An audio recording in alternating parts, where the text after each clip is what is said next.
Good morning, good evening sa lahat. Tara, magluto na naman tayo. Pero bago yan, samahan niyo muna akong mamintas ng lulutuin natin. Kasi ngayon, gagawa tayo ng salad. Cucumber, salad at saka carrot. Ayan, mag-harvest tayo. First harvest ng aking cucumber. Ang taba, diba? Tsaka, first harvest din ng zucchini. Ayan, tapos kukunin na rin natin yung ating cherry tomato. Bago pa tayo maunahan ng mga ibon kasi ang dami, pati squirrel ang dami. Marami ako yan sa loob. Pinipitas ko pag may mahinog, pinipitas ko na kaagad. Diba?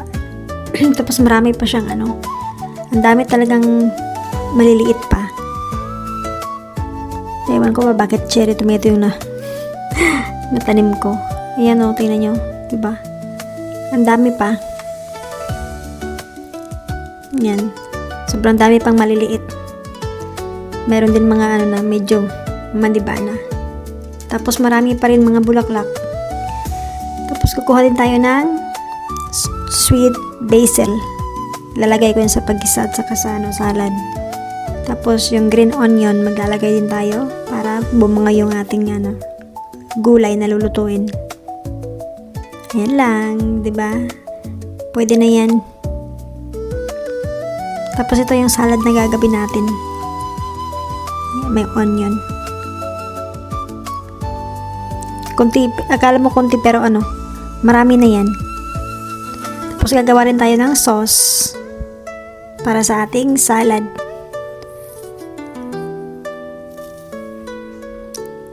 Tapos hahaluin lang natin. Ilagay sa sauce yung yung mga ginayat natin, tapos mix lang natin hanggang makombine siya lahat-lahat, malagyan ng sauce. Siyempre tikman. Tsaka lagyan din ng tawag dyan, sesame seeds, at saka takpan, lagay sa fridge. Ito yung ating igigisa. Igigisa lang natin sa sa sibuyas. Ayan. Tapos naglagay din ako dyan ng yung garlic powder kasi nga hindi ako gumamit ng fresh na garlic, kaya powder yung ginamit ko.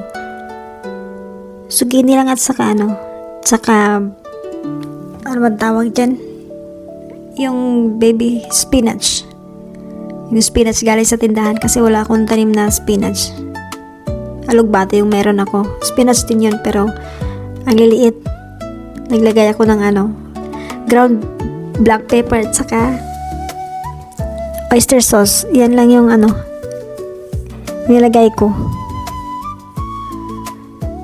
Hindi ako naglagay ng asin kasi yung oyster sauce medyo maalat na siya, diba? Yan, tingnan nyo. Sarap na ng niya. Ayan. Tapos basil. Tapos ito yung pulled pork na nabili namin sa Costco. Naka-frozen yan pero tinanggal ko sa freezer kaninang umaga pa kaya hindi na siya frozen. Ang sarap niyan. Try nyo. Ayan, lagay lang sa walang mantika Hindi na ako naglagay ng mantika. Ipapainit ko lang yan hanggang siya.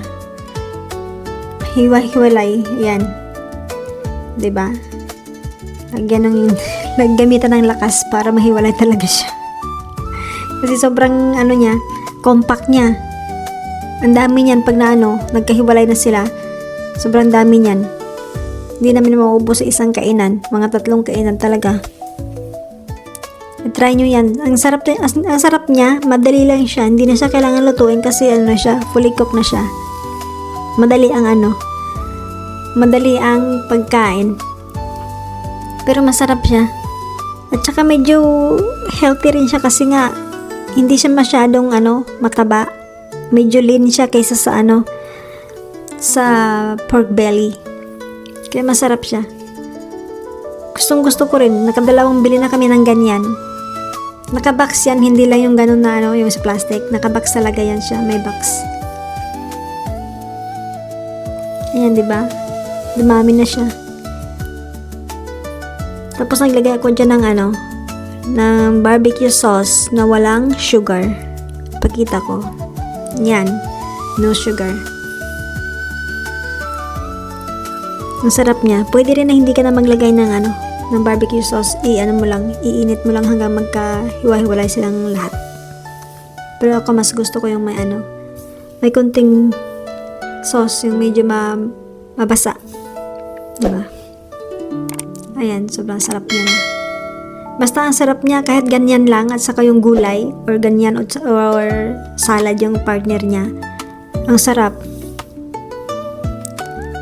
Ayan, tingnan nyo. Ready na tayong kumain. Salamat sa pagsama. Kain tayo.